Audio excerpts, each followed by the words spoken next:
et que nous dit également la Bible à propos. Ok. Et ça dit qu'il y a divorce. Alors que le Christ n'était pas venu contredire Moïse, il a bien dit, je suis venu pour non abolir, mais accomplir. Autrement dit, amplifier. Je fais 100%. N'a-t-il pardon? Abi attends juif, moi 100% à Wazate. Je suis juif d'origine marocaine.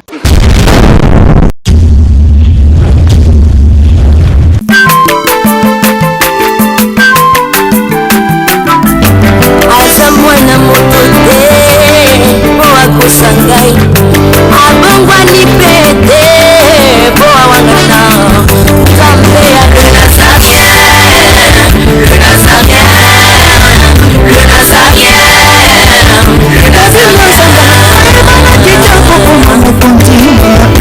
atako bapakola ke mafuta na mosakolima lelo ya yobolingo batelile Nazareth lipamboli oyo boga na patempeni na makande elobi kolake mapapu masombi mafuta tokokisi mpona longo na Nzambe. Bonjour et bonsoir chez vous, c'est un grand plaisir de vous rencontrer sur le Nazaréen dans cette émission qui vous bénit, qui vous édifie. Que le Seigneur vous bénisse encore une fois de plus, on est ensemble, il n'y a pas de souci, car Jésus-Christ reste le même hier, aujourd'hui, éternellement. La princesse de l'éternel, maman Tiffany Mokwa dans vos maisons.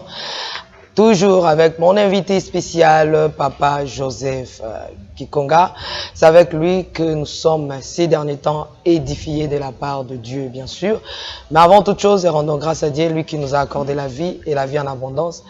Et par cette vie que le Seigneur nous a accordée, nous sommes là toujours dans son œuvre. Car la Bible me dit, c'est l'œuvre de l'Éternel, ton Dieu qui te bénira. Hervé a modéré la caméra. Alain Kiakala, donnez-nous un cantique pour la gloire de notre Seigneur et Sauveur Jésus-Christ. On se retrouve tout juste après. Régie, à vous.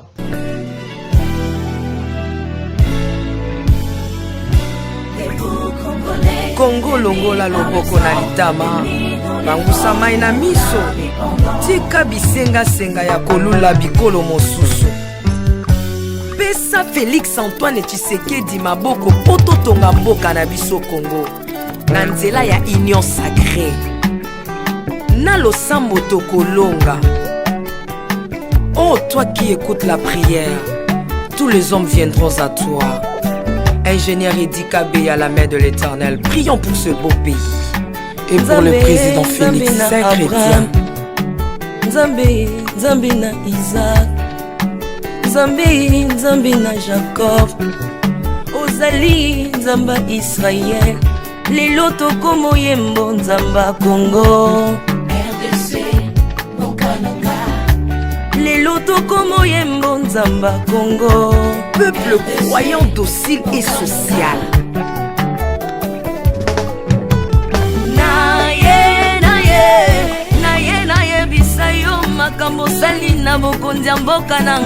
Congo. Selon Luc 1,52. Tu as renversé les puissants de l'air tremble, mais tu as élevé un homme au Congo. L'incarnation de l'espoir de tout un peuple. Salomon de notre temps. La sagesse mieux faut que le bruit des arbres. Peuple congolais, Komanakana, les lots ont posé, biso masuwa ya Noa, bato balingi Congo, bakota na kat, pour mon pepa délige, comme mon bêta, libanda. Na kati ya arche de Noé, lion azalaka na peti ya kolia ntabati, po bolingo ekangaki ye libumu. Bolingo ya mboka epesaka place na banguna te. Pasteur Ami Daniel, ça c'est la sagesse. Nzambe, Nzambe na Kimbang, le prophète de l'Éternel en Afrique. Nzambe na Bantoma, apôtre Léopold Moutouma. Nzambe, Nzambe ya Barwa, la prophétesse Liliane Esther Tayo. Le roi de roi. Yondo zalaki na David, Yondo zalaki na Salomo, lelo tokomo mono Kachafati. RDC, Mokanaka, lelo tokomo mono Kachafati. RDC, Mokanaka, mboka soki ekambami na bana mboka ya solo oyo balingi mboka ekole ekomaka terre promise. Pasteur Koutino, Mameli Koutino, Accent Mungu Baba.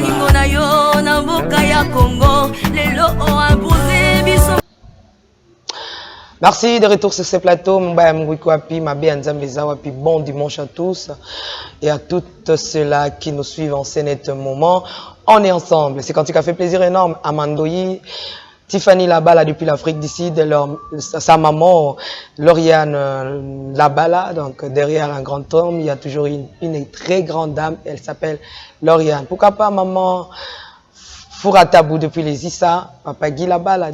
Et Nekab, ma sœur à moi-même, depuis les Issa, maman Betty, je t'aime beaucoup de l'amour du Christ, que le Seigneur te bénisse. Au départ, je disais que toujours avec le prophète, le pasteur, le docteur, donc moi, Naya Papa, Simon Kimbango, Oyo, Azako Pambo, la biso Mikolo, Yonde Tozanaye. L'homme de Dieu, Shalom, bonjour. Bonjour, Shalom. Comment vous allez? Oui, je vais très bien. Papa Joseph, est-ce que bakoki ko benga pe moi msala papa Simon Kimbango? Bien sûr. Ah. Nous sommes en msala. Nandeng. Nous sommes esclaves naïe. Comment ça? Moi na msala. Oui, nous sommes en msala. Esclave. Ah oui, je le sais. Na tumbolo na nteto zonga na pesa na bande kombote. Voilà, côté Simbote na bande konyonso na mokili mobimba et je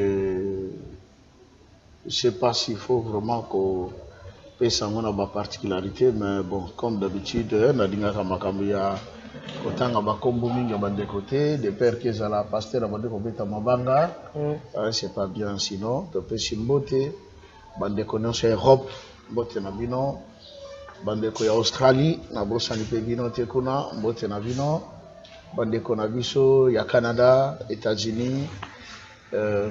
En Asie également, au Japon, en Chine, bandeko bobengaki en Inde, bandeko mususu bazali na Malaisie, voilà, qui m'ont aussi appelé. Bino nyonso mbote na bino, pourquoi pas tous nos frères et sœurs africains, bandeko boza dans les pays du Maghreb, Maroc, Tunisie, bobengaka, bozokoma, bandeko en Afrique du Sud un peu partout, en tout cas, et c'est nos mingi, il y a qu'on retrouve bino lisusu na mokolo lelo. Oteba ko partager Maïto Bandaki ensemble Nabino et pourquoi pas tous les Congolaises et Congolais qui sont mes chers compatriotes. Merci beaucoup Papa Joseph na bande koneso ba kolanda biso boko pambwa malisusu mais tika to pisa na mbote oyo esepesa kabana papa oyo tiaka bino esengo balobi mama Tiffany biso na kimbangiste tolingi yo na yoki na mawa bande comme ça balobi mama Tiffany na nkamba tisiko tozo zelo mutaboyi yo azate bato ba boya yo baza badongolo miso na yo ko comprendre que kati na kimbangiste eza pe na bato badongola bango miso ba odongola pe bato soto ba osala musala papa Simon Kimbangu miso alors po ba yo kasoni to chaka kombo tata okombo tata pe ya mwana pe ya molimo santo. Merci beaucoup badongolo miso bakufi soni na pesi merci na bakimbangiste nyonso babenga kinga miso babenga na bapel normal hein papa. Okay. Pour ba s'excuser pour te pour basali mabe mais pour ba yoki mawa keza na groupe bato bazo comprendre te musalo tozo sala balingi ba détruire Eva papa Simon Kimbangu. Mon ko lui maman soki papa Joseph te moi na papa Simon Kimbangu mais musala non alobi loko moko esenga passe abi fallait aller canal les Nazaréens il fallait aller canal ba chaîne o eza ya libanda po sango o epanzana en plein na wezala na ndenge mususu mama limbisa biso tozana de cœur to lingi yo bato wana to yebi bangote biso nde bana papa en tout cas na okaki sengo na komaki lokola poupée lokola bébé na kati ya berceau ya nkamba mais tozoya na nécessité papa Joseph ba bisinga na tuna ba question so babi tuna mituna zala l'aise. Wana eza biso bakimbangiste nde biso yo to bengi yo oya benga ngate ale msoza kimbangiste te papa Joseph yo meli mwa mai tikanga pe na mela mwa mai. Merci beaucoup maman Tiffany. Voilà papa Joseph oza mwana msala esclave à papa Simon Kimbangu mais bible zo ba so que il n'y a plus esclave, ni juif, ni nani. Biso tout au benga makaka. Katnankolo. Et puis, Bible dit que, oh, Bible papa c'est moi qui m'a dit tout temps à ton kanga voleur. Et le dit que, il nous a fait un royaume de sacrificateurs. Bible la kalo, Bible benga bine sous ba salité. Mais benga bino banane. Baninga nangai, bana nangai. Yesu alobi ngala kei ko bongisa bine sika. Et d'ailleurs, Yesu alobi na prière à notre Père. Notre Père, vous devez prier notre Père. Aza sous ya musika ta komi tata na bino. Mon papa est comme si aux amours amsala. Dans un encore enfant prodigue. Merci maman Tiffany. Amoni Bible a manqué le but que la parole de Dieu est allée le col à épée à double tranchant. Donc nezana so zo utiliser ngo katandunda so kiti na se e katindunda mais so ça les reines na komata risque c'est kata musoni oyo yo moto poso. C'est ça la parole de Dieu. Ça dit quelque part et puis si opposition boye à un certain moment et zongisio boye. Bit na nyonso na o mutatambola dans l'humilité. Parce que ce que la position à Koloba, pardon, je suis l'enfant de Dieu.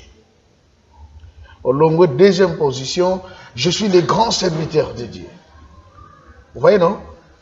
Moni, au péché qui est là, la princesse de l'éternel. C'est bien. Ou c'est trop bien même. Moi aussi, je peux dire, Pasteur Joseph, le prince de l'éternel. Momoni, Galate, je crois 4 le dit, quand un prince est encore enfant, il ne diffère pas de qui? D'un esclave. Ok. Mais s'il grandit, il comprend ses droits. Il se rend déjà compte pardon, après mon père. C'est moi. Alors, position, on a air, mon père, ça l'a gagné, et mon moto dans l'orgueil. Il y a un moment dans Zambé.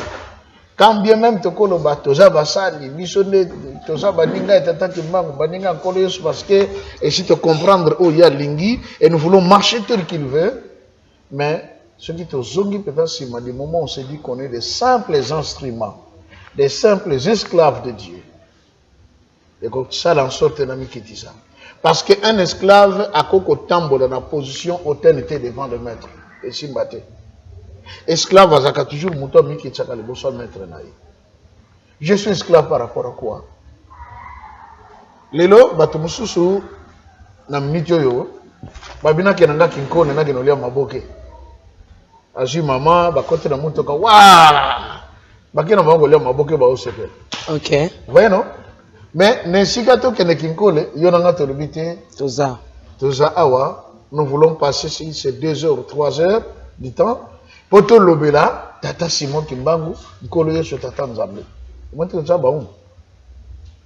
Parce que ce que j'ai dit pour na biso moko netoke na biso. Encore le dimanche. Mais comme nous ne dépendons pas de nous-mêmes, nous dépendons de celui qui nous a créés. Nous sommes ses serviteurs, nous sommes ses esclaves. Mais esclaves dans le sens tel qu'un collaborateur kola biso. Nous sommes seulement esclaves parce que la Bible dit chacun de nous est esclave, il y a eloko esanini ezali ko dominer. Or, nous, c'est Dieu qui nous domine. Comme celui qui nous domine, nous sommes ses esclaves. Bah, cigarette est dominant, bango, bah, l'esclave à cigarette. Oh, peu masanga est dominant, bango, bah, l'esclave à masanga. Ainsi de suite. Mais papa, esclave, topé mosali, na niveau et tonga, topé ya lingomba ya papa Simon Kimbangu. Eza mingi na banane, na ba collaborateur, baza nzinga na ye. Topé peuple au basa penja na moi c'est. La vérité dans le kimbangisme, c'est rare que le kokuta mondimi simple. Oh. Ni mnya sasa. Oh muto moko ayaka deka église aya koti abimi akenai. Aya koti abimi akenai. Mondimi kokuta ye soit ayembaka na choral, soit azana groupe fliki, soit azana na faki ou bien azan scout. Ou bien hasard surveillant au pied gauche, vous voyez, et d'autres sont des diacres, des diaconesses. Nous avons les 5 ministères, évidemment. Quand bien même, j'avais dit la fois passée, au sein de l'église kimbanguiste, il y a 2 ministères, du moins, qui ont beaucoup plus de la place. C'est le ministère évangélique pour gagner les âmes et le ministère pastoral pour conduire les âmes. Ma papa, car place à nos simbiens, au moins coco, kobongo qui sabato, parce que ma commet lobby 5 16 ans misap. Oui, le kim ninga ezate, on se banding moko. Place il y a prophétie dans l'église qui m'angliste les années. Il y a ministère prophétique. Le ministère prophétique a une place très importante au sein de l'église kimbangiste. Mais cela ne s'exerce pas comme dans les réveils. Dans l'église kimbangiste, nous savons que d'abord, celui en qui nous croyons, les gens lui ont attribué les titres de qui? Les prophètes. Alors qu'il ne l'est pas. Il l'est aussi parce qu'il a dit des choses, il a prédit des choses qui s'accomplissent aujourd'hui. Ou qui se sont même déjà accomplies. Alors, la prophétie au sein de l'église kimbangiste, comme je vous ai dit la fois passée, elle est donnée d'une autre manière, d'une autre façon. Je ne dis pas que bateau bazaka ba vision qu'on a au à lobby à moni likambasolo a émission que bazate bazae belé maman Tifani. Bazae belé, il y a beaucoup de personnes spirituelles ou très spirituelles dans l'église kimbangiste que je suis en train de rencontrer. Au moni pendant mutumso mitune on dirait nous ensemble dans ngapena bien. Ils passent tout le temps à prier. Soka ya émission que papa na katina mabonde tata ala kisinga boy to na lala ki na loti boy mikolo koye ko zara ezama ngambaso de ko sale melayo. Mais c'est quelque chose qui n'a pas été donné de façon libérale au sein de l'église. Pourquoi? On a expliqué awa l'église est composée de qui et qui. Contrat ezala qui signé comment? Il fallait qu'on travaille na banani. Et que si on avait privilégié la prophétie, ezaka la montagne ah maman Tifani Zamba lebi pas de bongo la motema tika kindoki no wana ezo déranger. Vous voyez ça? Et tchatro. Alors que bango pe bayaki parce que tata na bango mutako tsaki bango. Tata na bango kotsa bango dans le but ya ko détruire mosala tata Nzambe, mais ne sachant pas que Nzamba est tout puissant. Moi va détruire mosala na ye ezate. Mais le ministère prophétique a sa place au sein de l'église et il s'exerce en toute facilité avec la chorale jétique. Voilà, c'était juste l'introduction avec l'homme de Dieu, Papa Joseph. Tokota na mama likambola biso mon sakoli, topé docteur professeur pesa leçon. Tosuka ki na chapitre boni. Tosuka ki na paragraphe 27 pardon, où on a dit la génération du Congo perdra tout. Elle sera embrouillée par les enseignements et les principes moraux pervers du monde européen. Elle ne suivra plus les principes maritaux de ses ancêtres. Wanande salaki rage na ipso papa kotano bomisi batu attention hein. C'est vrai hein. Mais je dis la vérité, ce qui est étonnant de moi, moi ne m'ta contredire. Tu es allé quand pour côté pour que soit bien simbele loka kotika na kati kuna vandi. OK. Ah bimse sou mutu boko ta benga le papa vraiment côté kuna ou ta pas côté parce que c'est pas moi, c'est la parole de Dieu. Et l'élo, c'est vrai que l'autre paragraphe, mais il y a un autre petit sujet dans le gars qui est bakisa. Ok. Dans le Cambodge, il y a principe marito. Autobosani. Et que nous dit également la Bible à propos. Ok. Et ça, il y a divorce. Parce que l'élo, autobosani, il y a principe marito. C'est que nako bala, nako bomamba bala, et comme il y a différent dans moi banyama. C'est-à-dire, na tongo bazaki ba marié, na poko bazaki sont ensemble. Et tu veux vivre en. Et ça, je le dis, il n'y a pas que dehors, même au sein de l'église kimbangiste, il y a eu beaucoup de cas de divorce. Ok. Qu'à un certain moment, papa a tapé le poing sur la table en disant, plus question de divorce. Si vous avez un problème, on a une commission au sein de l'église qui s'appelle la commission de discipline et de conciliation. Cette commission a traité beaucoup de cas de divorce. Beaucoup alors, que ce soit dans Katamboka et Mingi Bandeko Baza, les Banda Yamboka. Mais papa a aussi fait le constat que Bandeko va comment dépasser ma limite. Dans l'oubli de nos principes maritaux, et ça lui en sorte que et entraîné aussi beaucoup de cas de divorce. En l'occurrence, Maman Tifani, Nangaki na lo bateau na beta moi c'était muke bandeko na biso bazana mikili ya poto. Ba divorce musu c'est ça le makana niveau ya Occident. Et ça peut-être parce que l'homme et la femme sont en conflit. Parce que quelque part dans un couple le divorce quand il s'effectue, il est en quelque sorte comme un remède. Nana maman Tiffany to balana, mais et comme il attend mon co, tant qu'on balaga maman Tiffany azalaki taille. Maintenant surtout que maman Tiffany a comme munene mingi, là ce qu'on a dit na moi ça munene ti. Alors sikoyo na komo luka ba astuce que doit faire pour que na bomba libala. Ah ba conflit côté. Ce qui serait exact na komo luka moi ba petit chéri libanda. Du moment yoko yoka que non, ngana komo na moi chéri moko na zakena na libanda, motema ne sani ezoki. Alors, un est côté entre moi si na mobile. La finalité est zakanini. Bon, tout le monde dit bala ngwe kufa kaka. Mutra muta za la libre na kuena ye. Tant le bala kufa kaka, c'est une satisfaction des parents, mais c'est un dilemme pour les enfants. Ba parents ba kaboni ba sepeli, ye papa kena ye, maman kena ye. Mais c'est un problème maintenant ceux qui surtout bana bazana kati. Pourquoi? Parce que lorsqu'un divorce s'effectue, pardon, vous vous rendrez compte que les enfants ont toujours un penchant, une tendance.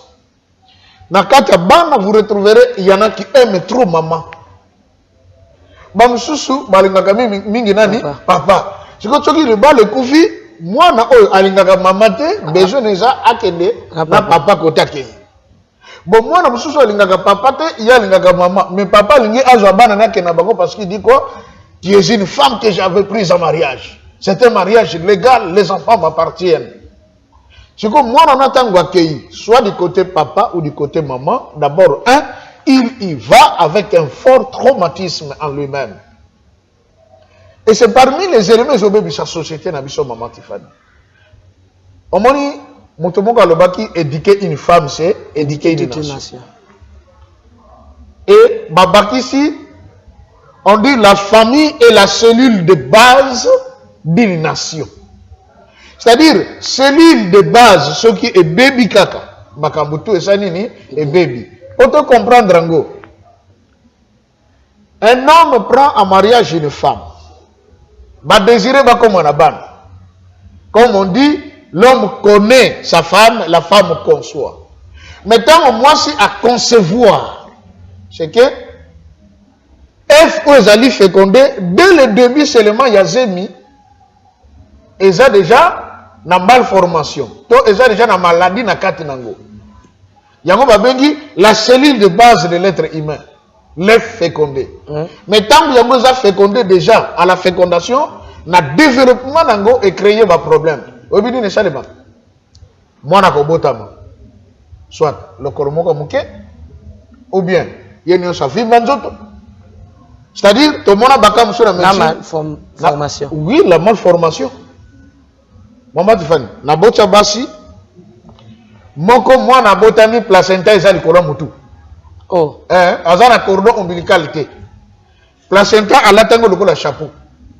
C'est comme moi na bimi na limwa maman, na placenta na likolo mutu. On se pose une question. Qu'est-ce qu'il faut faire ici? Vous voyez non? C'est comme moi na zana no muke. Bon, nous sommes dans la salle d'eau, dans la maternité, moi, dans Botami, il faudrait conduire cet enfant en salle d'eau.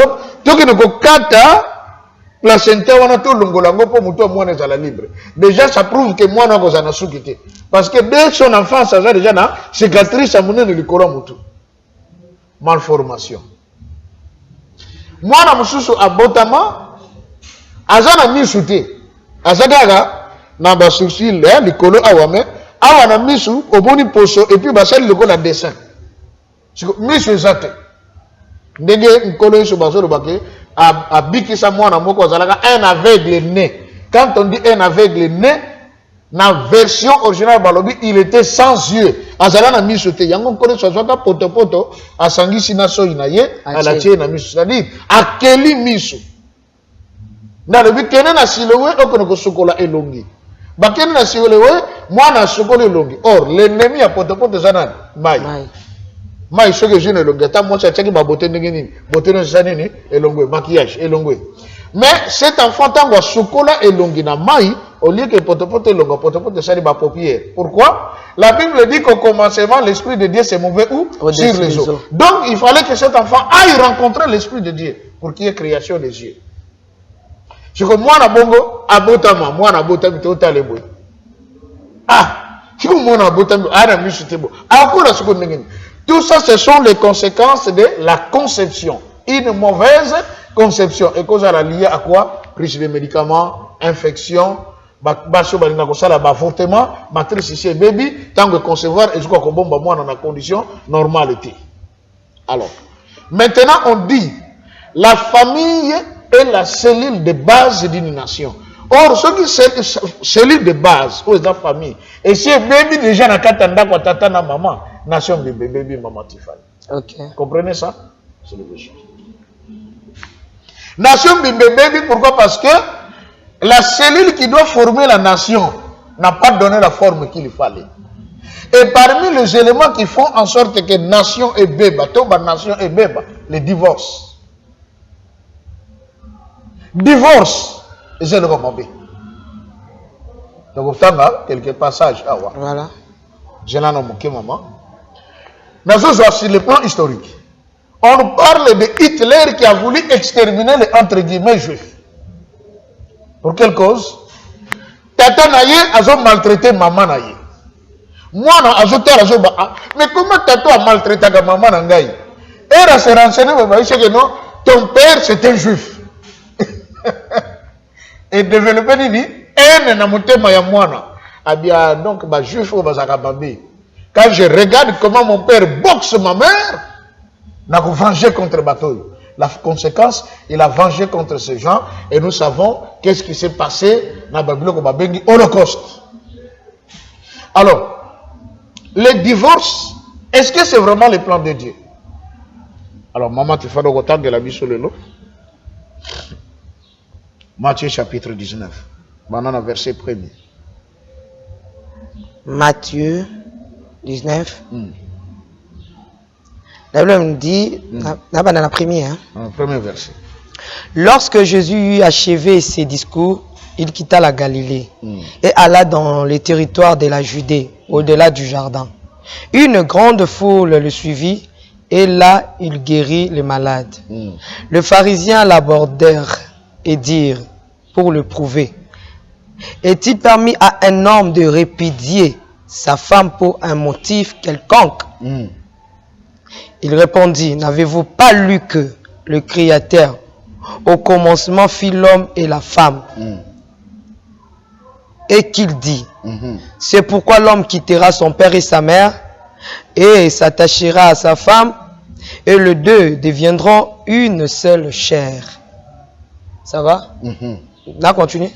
Okay. Ainsi, ils ne sont plus deux, mais ils sont une seule chair. Okay. Que l'homme, donc, ne sépare pas ce que Dieu a joint. Merci. Dans Deutéronome 21, verset 4, pardon, verset 1er. Balobi, lorsqu'un homme aura pris et épousé une femme qui viendrait à ne pas trouver grâce à ses yeux, parce qu'il a découvert en elle quelque chose de honteux, il écrira pour elle une lettre de divorce. Et après la lui avoir remise en main, il la renverra de sa maison. Verset 23. Si ce dernier homme la prend en aversion, écrit pour elle une lettre de divorce, et après la lui avoir remise en main, la renvoie de sa maison, ou bien, si ce dernier homme qui l'a prise pour femme vient à mourir. Ok? Les cas, c'est la condition qu'on pourrait retrouver, récupérer la femme et tout le reste. Christ awa, ba pharisien ba yoko piéger. Pour Nanini Balobi, lui il est venu apporter un nouvel enseignement. Mais c'est comme si dans sa façon d'enseigner, il est en train de contredire Moïse. Alors que le Christ n'était pas venu contredire Moïse, il a bien dit, je suis venu pour non abolir, mais accomplir. Autrement dit, amplifier. Si vous voulez piéger, Balobi Seigneur, oui. Est-ce qu'un homme peut-il répudier sa femme pour n'importe quel motif? Ah, Balobi, si la femme arrivait à commettre quelque chose de honteux, en l'occurrence, j'ai ma femme, mais n'a pas signé ordre. Mokona kokuto zo suana na libanda. En tout cas, ngana to koyoka na lisuti. Siko na bimaki na zongi, ne kokuta mwasi na zo suana na voisin, to voisin. Na benga na ndako na bi oyoki singa soni. Na lobaka na mukona kokuto zo suana na ba voisin ngana to koyoka na te. Kanga bisaka na zo bime pananga. Na taya kale zaki bongo. Na commis lettre de divorce na pesi na maboko ale mema. Ndana yo contrat et s'il. Pourquoi la lettre? Je voulais revenir sur un point. Et dans la comment une vidéo où il y a un frère qui expliquait les origines du mariage. Hein, Nabako qu'on a vu ça depuis l'Égypte. Merci frère. La vidéo était vraiment enrichissante. Et Moussou Soye Kotine de l'Angaï commentaire à l'Obi, pasteur, les mariages qui importent, c'est seulement les mariages coutumiers. Les civils n'ont pas de place parce que il y a culture n'a bisoté. Et d'ailleurs, mindelede batubayaki nango. Même n'engito kende na l'église et tali penda bisoté. Mariage zagaga coutumier. Je vais dire d'abord ceci. Les premiers mariages, c'est les coutumiers. On nzamba zo reconnaître. O ezane sika na yango. Mais le mariage civil est outi na mundele te outi na nzambe. La preuve Deutéronome 24 le dit, ceux qui m'ont parlé à l'indice moi c'était à Gobengane na malobate. Akoma lettre. Akoma lettre. Dès qu'on écrit, c'est un acte juridique. Papa, il cause appel acte administratif. Hein? Oui, mais tout ce qui est juridique, dis-moi, c'est administratif. Comprenez ça? Parce que tant qu'on a commis une lettre, et il y a le banine. Pourquoi je dis que c'est un acte juridique? Moi, je ne suis pas accueilli à Kenokofun. On est dans parce que Joseph a bien gagné. A l'ingé de sauter tous à moi, c'est normal. Mais on a l'ingé kaka malgré la sonne qui n'a voisin. Pasteur Gobate, on a bien gagné. Juge à Kotuna. On va juger, parce qu'il y a Israël. Ni les autres pouvaient que yo bien gagné qui habite. A présenté une lettre n'a pas qui a divorce. Pas gagné dans un couple. C'est un acte juridique. C'est un acte juridique. Parce que c'est une loi. Deutéronome 24, c'est une loi. Comme c'est une loi, c'est juridique. Ok. Nzambe mutalobi akokoma mukanda. Donc je reviens à réitérer que Mundele ayaki peut-être fungola biso tsusu muke mémoire. Bozaka na mobeko moko bona koma mikanda, bozongelango. Le mariage civil vient de Dieu. La preuve, la Bible. Deutéronome 24. Ça vient de Dieu. Ce qui pourquoi je dois écrire? C'est une façon pour moi de me justifier que mon Korouana n'a combattu conformément à ce qui a été dit, à Kendeki en dehors des principes. Ainsi j'ai écrit. Mais si koyo baye ko le babi bon, yé Christ ngo te comprendre. Mokoza pour, mokoza contre. Bon, tant que na no chikoto piéger te ba ceux qui réellement est bi mobeko. Seigneur, oui. Est-il permis à quelqu'un de répudier sa femme pour n'importe quel motif? Parce que nous, Moïse nous a prescrit. Quand on dit prescrire quelque chose, c'est une loi, non? Moïse nous a prescrit si une femme arrivait à se méconduire à l'égard de son mari, cette femme mérite d'être répudiée. Natanga verset moko boy na siracide. Balobi boye. Quand une femme refuse d'écouter par les doigts et le coin de l'œil, qu'elle soit répudiée. Je ne sais plus me retrouver sur Rachid combien. Comme ça, on a dit, c'est des livres d'hétéro-canoniques alors que ça dit la vérité. Si une femme refuse d'écouter par les doigts et le coin de l'œil, c'est-à-dire, maman Tiffany, mon épouse, et de l'autre côté, ça, les camarades, on se fait un côté, on va faire ça. On a to sele kana mis. Siko malgré la Dieu ayoki tu. Otie lui mais ayoki tu azo continuer. Si Rachid a levé moi c'est comment ça nini? Asa la répudier. Bengana. Bengana. Or non. Il y a un moment de bateau. Oh non, c'est des terreaux canoniques parce que bon, biloko on peut revoir. Oui, c'est vrai. Amen. On peut revoir certaines choses. Ceux qui n'ont pas dit que on a pointé qui m'ont ayokité, n'a clignoté l'iso, ayokité, n'a pas qu'on a c'est bon. Pourquoi tu faisais ça? Peut-être que la femme avait raison. Avant elle dit non, non, ça le bon parce que t'as les amis, ah bon, bon, on a eu la femme au bon côté. Mais c'est resté dans le bas de balaboko. Ayoki na musapita, ayoki na kwende ya l'iso te, bengaray. Maintenant, bah, écoute, tout n'a qu'au Yesu. Est-ce que, et qu'on s'allume à bongo? Réponse na ye. Alors, ce qui Moïse, alors, qui n'a bien beaucoup de lettres de divorce, mais ça n'a pas si. Et ils allaient pour nous dire, endurcissement, il y a mis thème. Nabino. Vous avez de cœurs endurcis.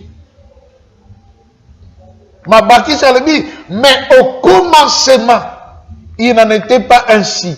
Car l'Éternel le fit, du verbe faire, l'homme et la femme. Et que l'homme donc ne sépare pas ce que Dieu a joint. L'homme ne sépare pas. Verset tu comprends trop mal. Maman Tifa, trop mal. Mutaka bolate. Mutaka bolate on zamba sangisi.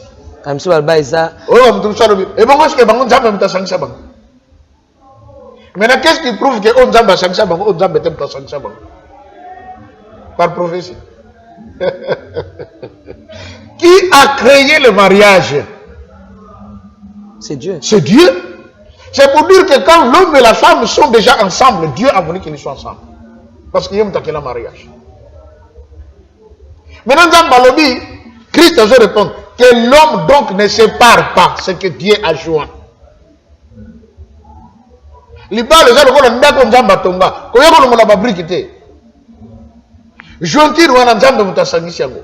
Parce que les deux ne sont plus deux, ils sont devenus un. Je vais prouver une chose ici, hein, comment l'homme et la femme deviennent un. Ah, bah maintenant, Seigneur. C'est vrai ça? Ah oui, oui. L'homme n'a droit de répudier sa femme qu'en cas d'infidélité. Ça, c'est le Christ qui l'a dit. Donc, qu'est-ce que l'infidélité? Que l'homme ne sépare pas ce que Dieu a joint. Parce que les deux ne sont plus deux, mais ils sont un. Quand est-ce que l'homme et la femme deviennent un? Je vais prouver ça ici. Ok.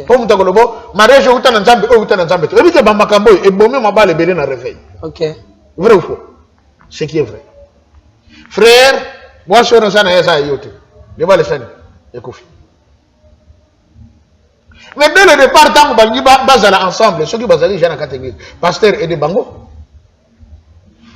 Je ne dis pas non plus que tout mariage est ensemble. Parce que, Maman Tiffany, nous avons diverses catégories de mariage. 1. Le mariage selon l'homme. 2. Le mariage par intérêt. Et 3. Le mariage selon Dieu. Le mariage selon l'homme, c'est que moi, je tombe amoureux d'une sœur. Comme tous ces pays, tous arabes sont ensemble, on agrée ça. La famille va se payer, l'État a se payer. Bon, finalité de notre pays, que notre est une église. L'église va se payer. Demain, après-demain, on forme un foyer, on commence à avoir des enfants. C'est normal, ça c'est le mariage, c'est l'homme. Ça n'a rien à voir avec Dieu. C'est ça la vérité. Il existe également des mariages par intérêt. Les leçons n'en a pas été à l'école, moi, les sagons pas dans Maman Tiffany. Keba Maman Tiffany. Les balles, monsieur Bagoya, qu'on n'a pas d'intérêt. Aïe, pendant qu'on a des balles à terre. Pour balles, Maman Tiffany. S'il faut qu'on t'a ma bonne de côté, pendant ma bonne de temps, on t'a se pointer que, au moins, les appels d'un gars, côté pendant ma bonne de l'autre dans Zam. Pour mon balle, monsieur Bagoya, le Tiffany, église, médias, orchestre. Oh, ce qui n'a joué, c'est fini. Ce qu'on va t'abonner, ce qu'on joue. Vous venez les gars. Donc, bon, ce que ton maman pâté, ah, mais toi aussi. Tu peux quand même te débrouiller, je n'ai rien ici. Yo, on a fait la boule. On est comme esclave, Nanda. Ma Cambodien, c'est yo, on a la gango. Pesa par intérêt. Et puis, comme yo, on a dit que tu as dit, Nana Bimaka, Nana Lata, Nana Bimaka, on va n'a pas boy. Et ça l'a bien été, tu vas disqualifier. Maman Tiffany, je suis venu que la soupe qu'on l'a à mobile. Bazali, oh, bazokete. Bazali, ami, oh, ce qui est dans le jeu, Nzambe, éviter la commission de Nene. Mon sacoche. Au moins, quand tu as moyen, tu as le contrôle. Ne bandez pas, tu as même. Hein? Ne bandez bien. Chérie, je t'aime, tu vois, tel que tu es là, tu vois, malobé belé, mais lobby comment. Mais attends, bah mission go pour ça la gonne, on continue combien? Oh. Non, il y a une monoclarité. Moi, je coach cette émission, et compte combien? Parce qu'il veut maintenant prendre le contrôle de tout. À l'église, il est le premier maintenant qui va ouvrir les yeux pour savoir qu'on a panier sur les Galadéguénis. Maman, tu fais un zaganamo, tu fais un zaganamo, tu fais un musala jamba, et comme un papa, vous savez, on a tant de types. Il y a un peu que nous sommes musala jamba au Katan. Je ne dis pas ça que on a des corrigeaux balatés, mais Zala Mayel. Parce qu'il y a des mariages par intérêt, ça existe. Au moins, une famille, on a tellement bien, babunga, ce que na côté qu'on a bien. Alinga mwana bato, Alinga a été parce qu'il l'aime du fond de son cœur. Alinga y est parce qu'il y a des biens matériels. Et il y a le mariage selon Dieu. Et s'il y a le mariage qui est plus compliqué, c'est le mariage selon Dieu. Vous avez des preuves, mon gars. Tika maman Tiffany. Mariage selon Dieu. Au bas, mon bas, yo kanakate. Au yé kokota mabonde d'une église, bonzamba comment ils sont. Tiffany, mon bas, il a yo frère tel. Si on a arabe, nzambe nangai. Frère nangu tonana bi côté yete. Ce qui a fait mal,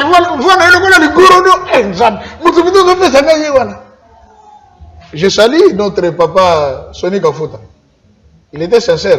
Mon j'étais à lobby, bon Paul, mon général. Oui, pourquoi on a commencé pour la Mamalibal? Habitant, on a salé ministère, on a poussé, on a commis la Tanabala, on a salé Libonde. Nabi Seigneur, wako kota mutaliboso lobby na kata église. Sera liboso ko kota yona ko sama mwase na ngai. Mutaliboso kota kandu. Pasteur Sonny bien non, tout sauf ça.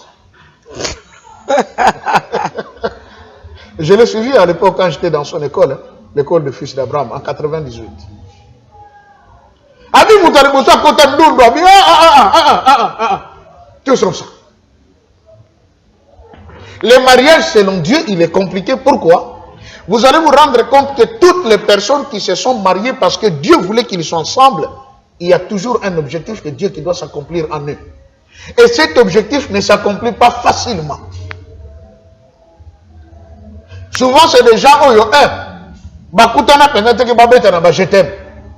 Circonstance quand décidé ensemble. Et vous verrez ces gens-là, la Bible nous donne beaucoup d'exemples. Isaac a bala mosi ya linga kote. Est-ce qu'Isaac a monaka Rebecca? C'était. Bayela e gaga. Papa ne atini. Donc Rebecca tanga kota na jardin atala kona mshika boye amoni belo moko. Akomoto na lese. Wana nani o? Abikasi Monseigneur Isaac. Oyo na yaki pona yode ye wana. Nde mama Rebecca tufa la finike longi. Sin. Makambo pe na lobaki yango te. Na beta c'était lelo. Nikamuna yani. Ya voile. Oh, ya kolata voile okiti. Okiti longi. Okiti tisine la. Ata mama 50 ans obala kitika voile. Makambo kama penda. Soko tene. Ote parce que ngana ye depuis to lingana ki. Omoni point wana. Na ngana fana bia moli mosato bo. Yo mo ko to linga kite papa petena lo belango na lobo. Tika de to lo belango. Maman Rebecca a quitté sa voile. Azui la bâtisse wana tiena misu. Papa Isaac tango jota la zomo ne longi biente.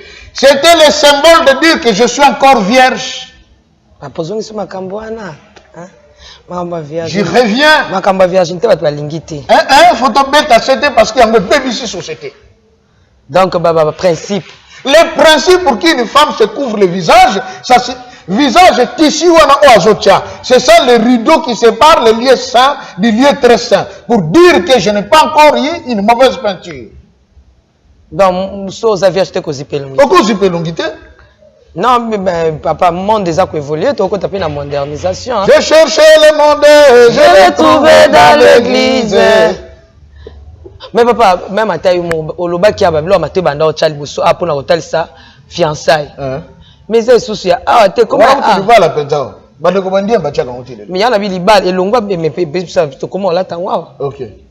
Le style est commun. Échanger. Oui. Quand on peut voir, comment tison, c'est pour la virginité sous thème, mais comment pour la bombe, comme ça, mobile surprise. Ah! T'es. Au moins, on va makamana Matifani. Et le côté Zaganatina. Vous comprenez, non?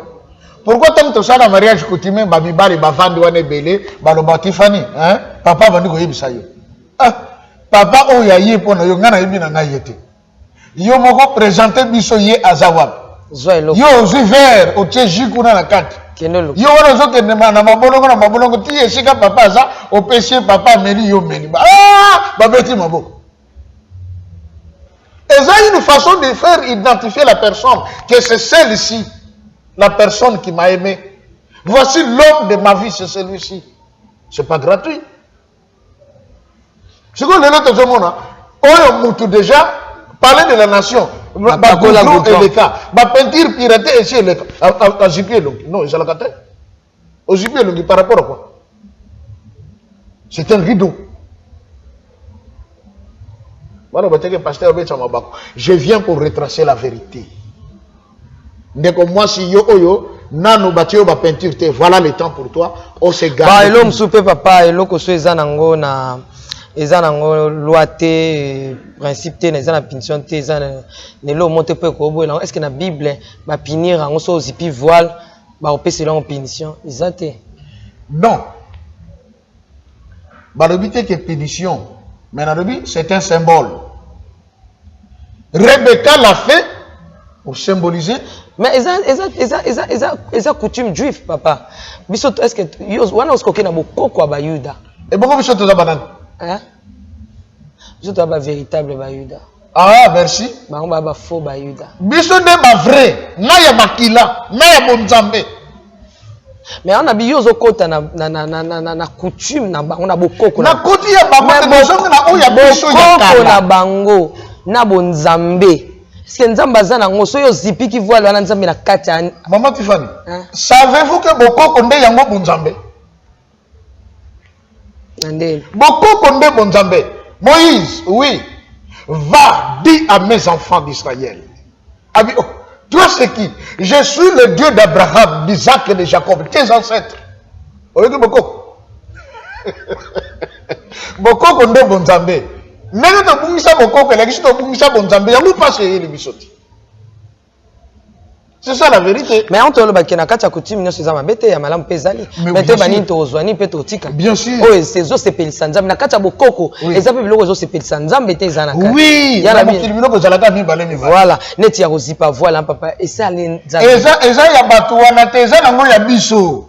Je l'ai dit ici maman Tiffany na émission tout ça là, n'allez pas chercher le vrai juif. Les vrais juifs, c'est vous et moi. Il y a un frère qui est en Israël. Je crois qu'à Kolanda Biso de Sousse, parce qu'à l'objet, papa a été fan de la bino. À l'objet, papa, pasteur Nyoso Baoutaka RDC Bayaka Awa. Bakendeke na mire de lamentation, sans aucun problème. Baké basali ba prière, bazongi, pe bakenda soko baptisé bango na Jourdain. Bazoko sou baptême ya sika. Oh, point. Mais seul le pasteur, tant qu'il est en Israël, baboy a kene na mire de lamentation, pasteur Kisiamine. Point. Et quand vous allez, et les mots, on a pas comprendre que y a encore troublé, à encore baby. Andé. Comment va faire votre baby singa? Abi papa, biso te comprendre parce que tu jamais la kenda kankamba. Tant que y a ba poyi a kene na mire de lamentation. Je mens pas. Ils m'ont appelé. On va lui dire biso ne te yambaka bango. Eh moko batamble la bajipo ya biso. De quoi zaka joueur. Azakona depuis 17 ans en Israël. Mais il me dit ceci, papa. Toujours Nzambe matondi parce que depuis to ya awa chose étonnante, jamais to zwaka bandote ya komonaka Yesu mundele. On voit toujours un homme noir qui nous apparaît. Parce que eleke la kabiso, to za na mboka ngo ya Nzambe, mais comment makamwe comme ça mutu mwindu boy. To bana ko comprendre te. Et il me dit ceci, awa na mboko to zali, ça fait longtemps que je suis là, je parle l'hébreu. Papa, il n'y a pas un seul juif 100%. N'a tenu pardon.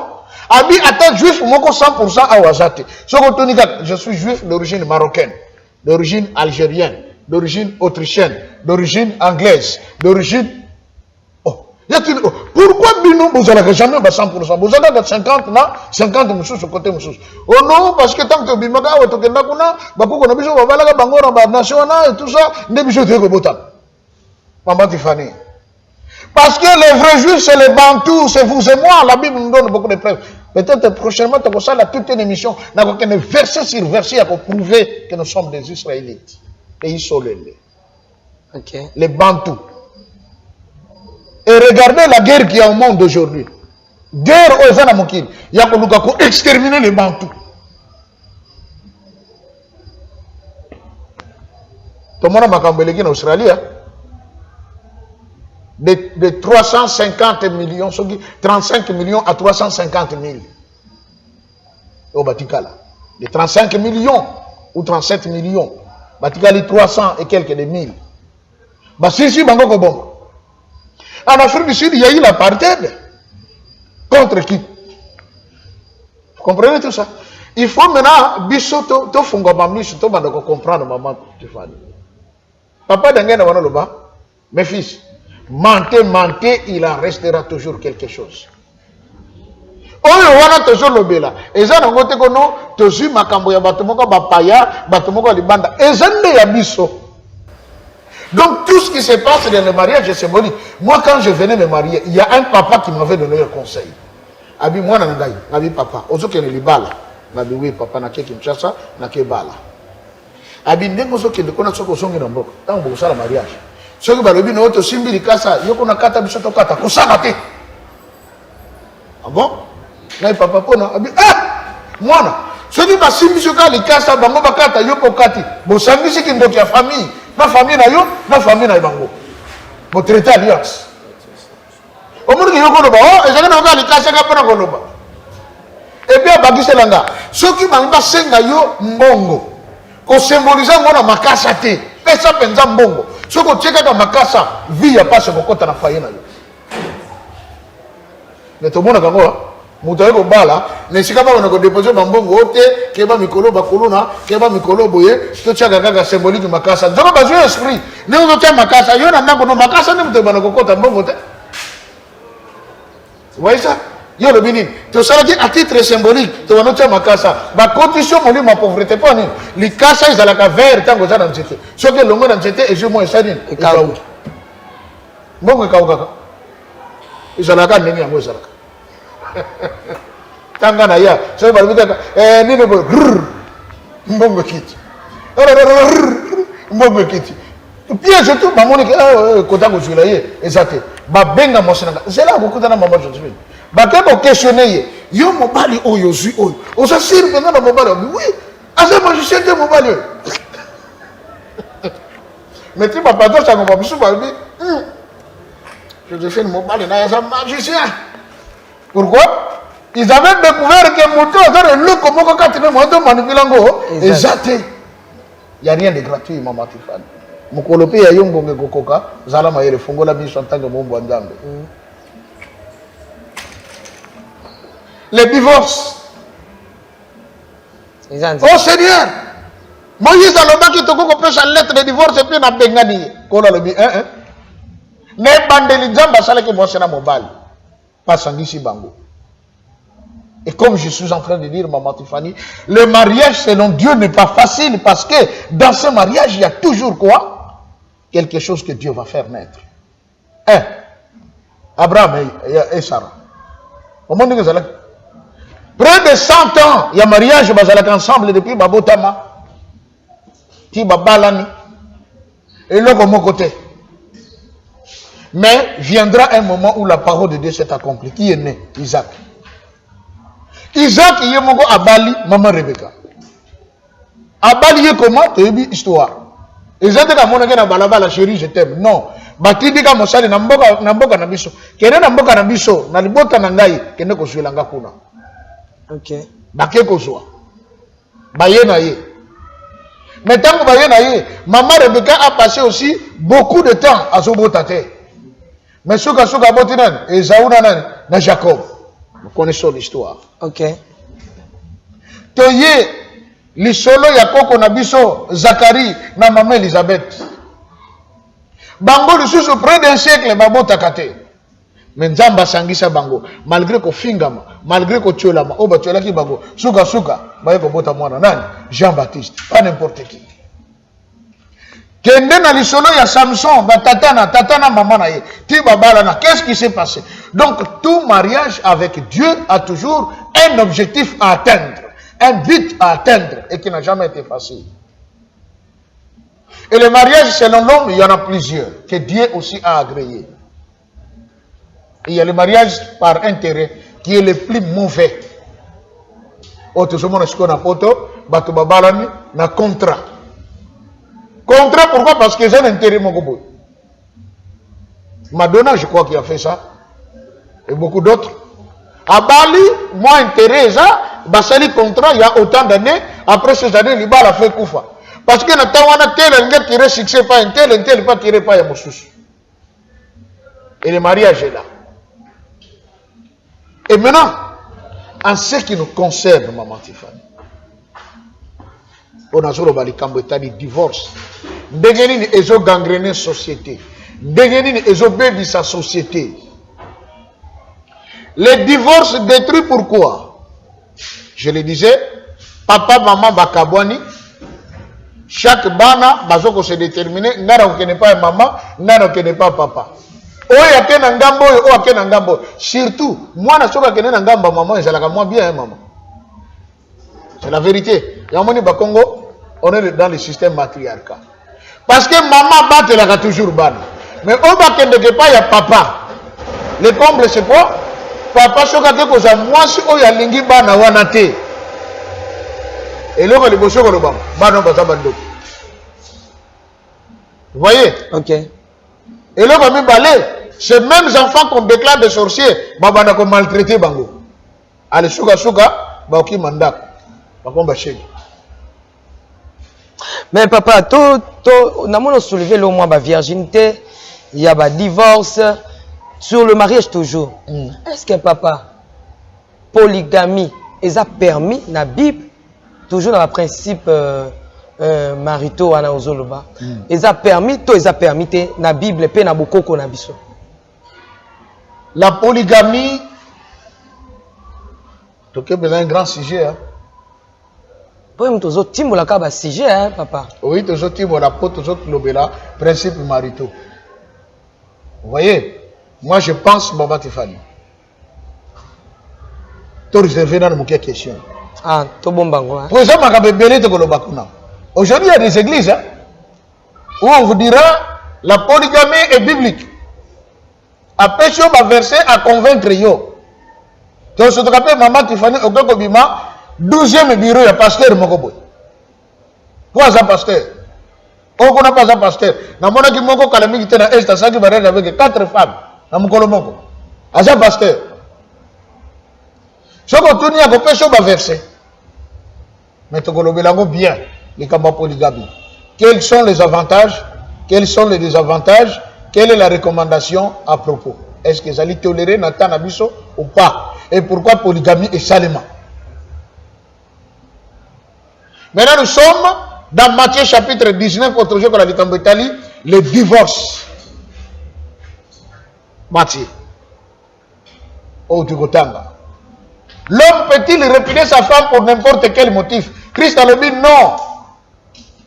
À cause de simplement lorsqu'il y a quoi? L'infidélité. Cette infidélité est définie comme un acte d'adultère.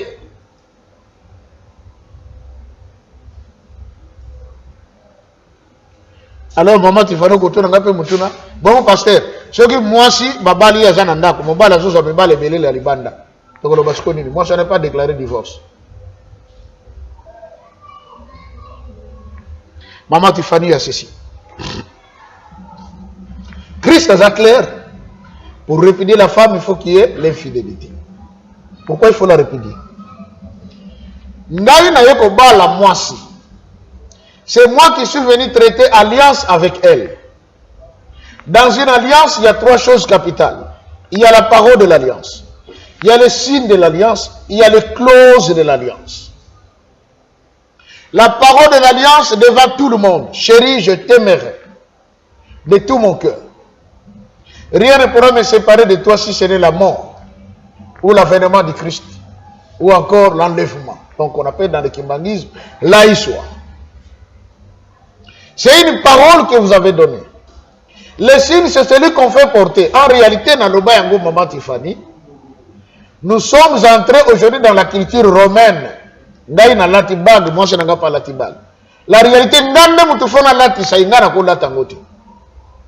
parce que c'est moi qui ai traité alliance avec elle. À tout moment, je me souviendrai de ce que je lui ai dit ces jours-là, devant Dieu, devant les serviteurs et les servantes de Dieu et les enfants de Dieu. Vient ensuite les clauses. Mais ce qu'on a dit, mariage, clause zate.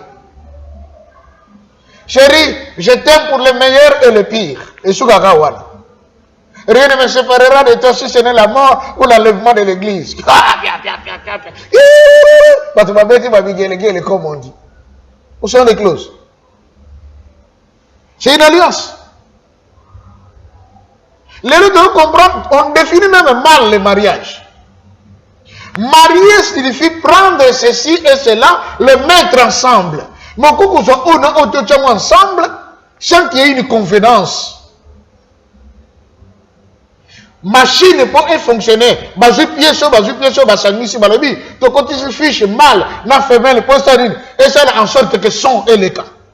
Et ça en sorte que courant est là. Donc cette alliance a un objectif. Alors dans le mariage, quand deux personnes se marient, de sexes différents, j'insiste, selon Dieu. Parce que le mariage, chacun peut choisir le conjoint qu'il veut. Non, mariage en Zambé, l'homme et la femme. Quand ils se marient, c'est une alliance. Cette alliance doit comporter les trois choses principales. Il faut qu'il y ait la parole, il faut qu'il y ait les signes, il faut qu'il y ait les clauses. Et le que Makalibala est allié soit au toucher d'un signe, il y a alliance, ou bien au toucher d'un clause, il y a alliance. J'ai écrit tout un livre, maintenant tout est déjà bien défini. Amazon, je crois qu'il est en train de faire le travail, livre roumain. J'ai écrit un livre sur les alliances. Ok. Dans chaque alliance, Maman Tiffany, ces trois choses-là, parole, signe et clause, ce qu'on respecte et ce qu'on contre signe là. Il y a même des alliances selon, donc on dit les alliances interhumaines, il y a des alliances internationales, il y a les alliances divines. Celui qui est dans bon moto, tant que musée il y a dans Bakadogo, il y a eu l'alliance Rwando-Burundo-Ougandaise, l'AFDEL. Baye va porter musée. Mais tous ceux qui ont politicien le bien non, pour les accords de l'Émirat, musée peut à la partie est de Naboye. Na Ituri kuna na province bakozongo na Ougandais et Goma bakozongo na Rwandais et Bukavu bakozongo na Burundi. Mais tant que Moussa Lobi, aucune portion de terre ne sera cédée à une tierce personne. Eh bien, mais tu as qui boité. La conséquence c'est quoi? Baboumi. David, oui. Moi, je sais que mon père est en train de te persécuter pour rien. Mais toi, tu régneras, tu seras le roi d'Israël. Jonathan. Jonathan. Qui est-il? Le prince d'Israël.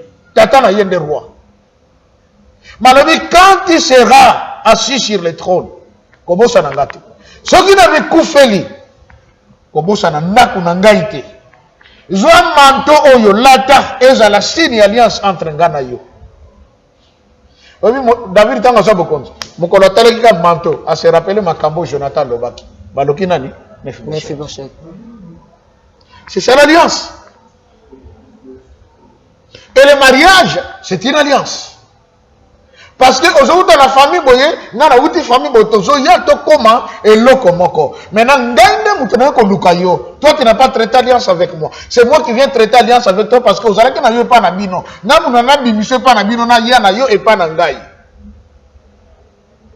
Et dès lors que je vais le faire, il y a ces trois choses. Maintenant, dans ces trois choses, si la femme commet l'adultère, a touché la clause yalibala, il faut moi son abîme. Or, il s'est fait, il s'est fait qu'aujourd'hui, Maman Tiffany, et le pasteur se divorce. Croyez-moi, l'enfer sera même rempli des hommes de Dieu. Donc, au cas où ok, pendant la nuit, fait le tarif dans col pastoral. C'est bien, aie pitié de moi. Pour la voir mon gars, le bakuna. Et le baka, trop tard. Il est trop tard. Il est trop tard. Ce que vous il faut on répéter. Pourquoi je l'ai dit? Lorsqu'on a pris sa femme en mariage, c'était à l'église. D'abord, devant les parents. Chérie, je t'aime, tu es mon amour. Vous mettez-moi ma déclaration. Mais tant que dans l'état, vous faites des déclarations d'amour. Oh, je t'aimerai pour le meilleur et le pire, rien ne me séparera de toi jusqu'à ce que la mort, patati patata. Ok. Bon, Jésus sur l'église, vous répétez les mêmes choses. Je t'aime pour le meilleur et le pire. Maman Tiffany, est-ce que adultère est pire? Parce que, oh, on va le la poignée. Non. En tout cas, je me divorce parce que la sœur a déconné. N'a auto surprendre Nadia. Dans ce qu'on a un juge, dans la cour, dans le baboy, la mission CD. Tout à l'heure, jour, le mariage, on va voir les déclarations. D'abord, qu'est-ce qu'on avait déclaré? Sauf que le bagage, je t'aimerai pour le meilleur et le pire. Tu es obligé de rester avec elle. Tu es obligé parce que ce que Bengani Yomoko, violer alliance na yo. Ça, les gens ne le savent pas. Ok. Et quiconque viole l'alliance, surtout, ils sont établis devant Dieu. Ok, il fait. Attends-moi, ça c'est ma bé. Ah oui. Maman, tu fais. Attends-moi, mon bain, monsieur. Na noba kango, na répéta kango. Na ye Kinshasa, na sali mariage coutumier. Makambutu eleki, très bien. Et comme il, na niveau de l'État, tout ça, na niveau ambassade, parce qu'on était de l'autre côté. J'ai dit à ma femme, Abi, maman Joséphine, mon état ok, mais permets-moi de te dire une chose. Babylone que l'Obamaka pour tout le monde, je t'aimerai pour le meilleur et le pire et tout ça, jusqu'à ce que la mort ne sait pas, naï na kolobawanate. Oh, bosu ko lobanin. Nabi, nana que kolobamaka mbona, bongo un jour soki yo commettre adultère, na ko bengono ndi. Oh. Non, et bon, c'est un jour au salut acte, mon que plus grave que ça. Là, on va nous oh non, c'est que vous avez une intention, moi, c'est mon souci, un jour, vous divorcer. Ok. Vous comprenez ça? Les balles, on a les vendredi. Dimanche, on va tout clôturer, mais le vendredi, les balles, on va je vous dis. Et j'allais sur mon petit, Bassal et Nzam Moussou Bavani. Je leur ai dit, mais c'est la vérité, je ne peux pas le dire parce que nous avons à peine. Avant, j'ai une trentaine d'années. Et maintenant, si je veux vivre 80 ans, ce que nous avons totalement ce qu'elle doit être. Ce qu'un jour, Akuna a BBC, nous avons chérie, je t'aimerai pour le meilleur et le pire. Je demande au pasteur Mouba la phrase. C'est trop dangereux. Parce que c'est une parole d'alliance. Mais quand la femme commet l'adultère, c'est ça le pire qu'il doit accepter. Parce qu'on ne va pas je t'aimerai pour le meilleur et le pire. Pasteur Akabwana na Moissi. Parce que la femme avait commis l'adultère. Mais pourtant, en prononçant que le meilleur et le pire, il a violé l'alliance. Dans l'histoire, que ce soit en politique, tout va violer l'alliance. Basuka Mabé. Dans la politique. Oh, tu as une alliance, on s'en le contraire. Tu as dans la société, tu as une alliance, et même le païen, par exemple, Tiffany, Olinganga Pena. Ah, il y a un linganga. Pour prouver que linganga pena, tina suka pena, vie pena, kata pena, non mais la makila na yopo me la ngai. Folie d'amour au Katicha, qu'on n'a pas Katicha, Bosanini, Bomelani. Lobby, Tiffany, a commis la chérie Moussoussou. Tala ma balle, on est sous Gandini. J'ai même appris qu'il y avait une autorité militaire en Bokanabiso, à Salak Alliance, un ancien président. Mais comme a trahi Saki, ancien président, 2 jours de Kokakika après le départ, le troisième, il n'est plus vivant. Maman Tiffany, que personne ne vous trompe. Toutes les personnes qui violent l'alliance, Soukaka, toujours babé. Adam et Ève ont violé l'alliance. Mangez de tout, sauf cet arbre. Les jours où vous en mangerez, vous mourrez. Et puis nous avons dit ici, certainement, pas probablement. Tant que vous allez à Kobassani, vous voyez la tête. Mais pas pour faire les mêmes choses, je l'ai dit. Mais papa, biloko anozo talisa, eza po bangi sabato, pe eza biloko yo, eza biblique, te eza ba analyse. Non, c'est biblique. S'il vous plaît, l'homme de Dieu. On y va. Eza vraiment beaucoup plus, sur 100%, 80% eza ba analyse na yo oyo sali po o bangi sabato. Po Bible lobi, soki alliance ya liboso.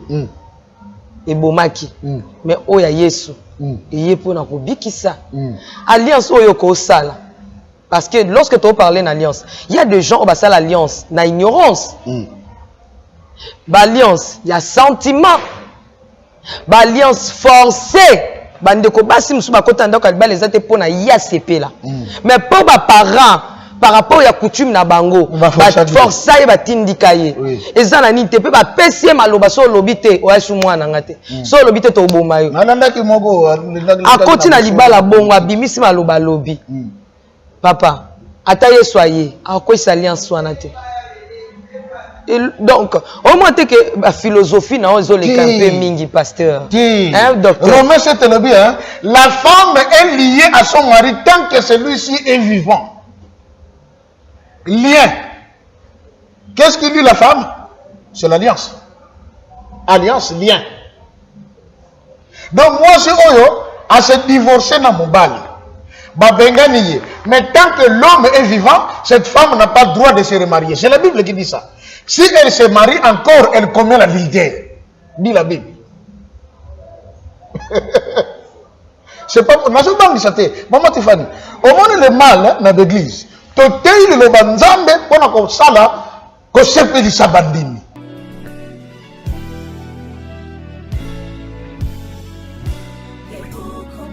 Congo longola loboko na litama bangusa mai na miso tika bisenga senga ya kolula bikolo mosusu pesa Félix Antoine Tshisekedi maboko poto tonga mboka na biso Congo na nzela ya union sacrée na losambo tokolonga. Oh toi qui écoutes la prière, tous les hommes viendront à toi. Ingénieur Edi Kabé à la main de l'Éternel, prions pour ce beau pays et pour le président Félix Saint-Chrétien. Nzambe, Nzambe na Isaac, Nzambe, Nzambe na Jacob, Ozali, Nzamba Israël, lelo tokomo yembo Nzamba Congo. Lelo tokomo yembo Nzamba Congo. Peuple croyant docile et social.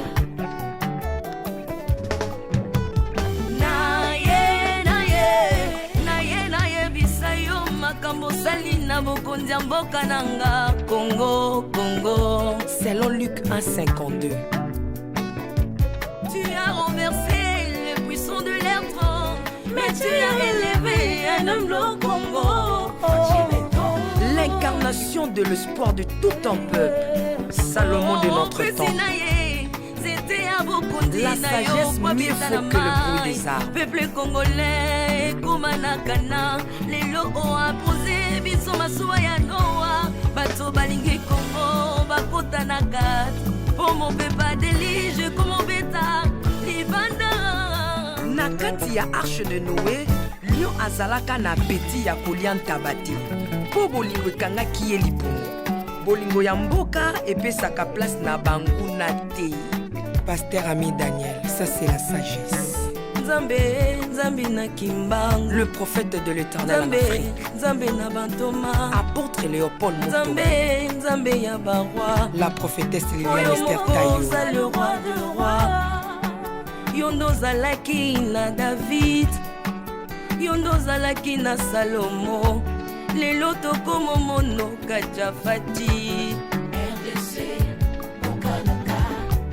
Lelo tokomo mono kachafati.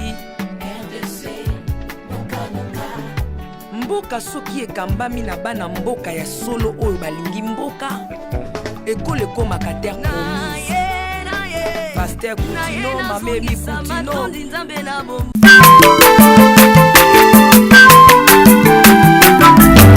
Aza mwana moto te po akosa ngai abongwani pe te boa wangana Nzambe ya le Nazarien, le Nazarien, le Nazarien, le Nazarien.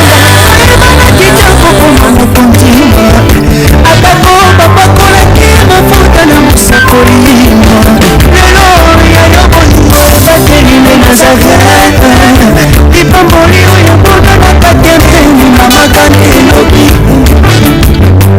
koleke mapapu masombi mafuta tokokisi mpona longo na nzambe